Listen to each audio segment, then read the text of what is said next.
मेरा कोई ना होके भी कुछ लागे, तू मेरा कोई ना होके भी कुछ लागे।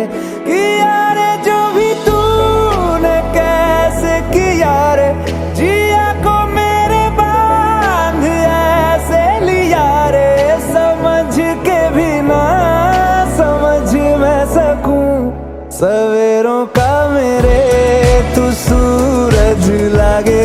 तू मेरा कोई ना होके भी कुछ लागे, तू मेरा कोई ना होके भी कुछ लागे, तू मेरा कोई ना होके भी कुछ लागे।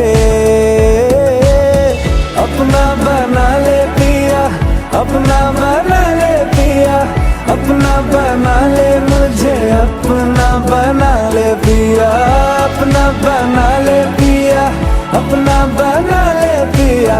दिल के नगर में शहर तू बसा ले पिया।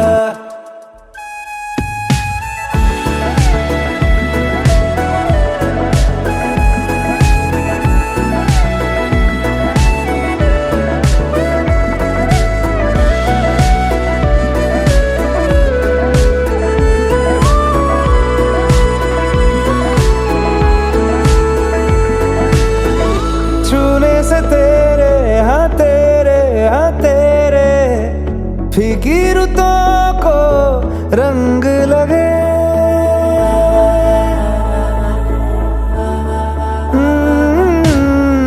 छूने से तेरे हाँ तेरे फीकी रुतों को रंग लगे। तेरी दिशा में क्यों चलने से मेरे पैरों को पंख लगे। रहना मेरे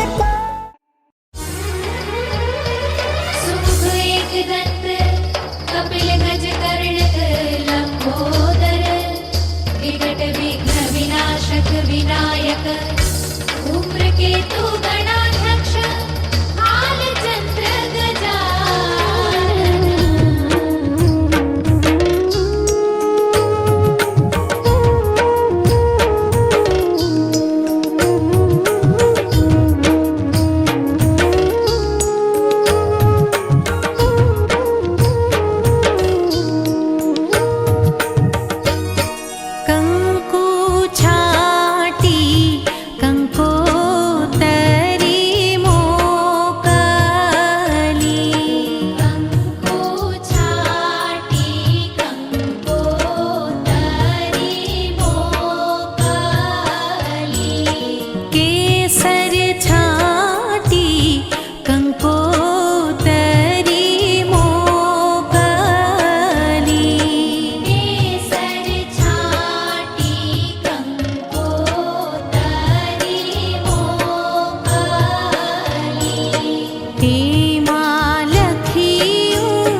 छा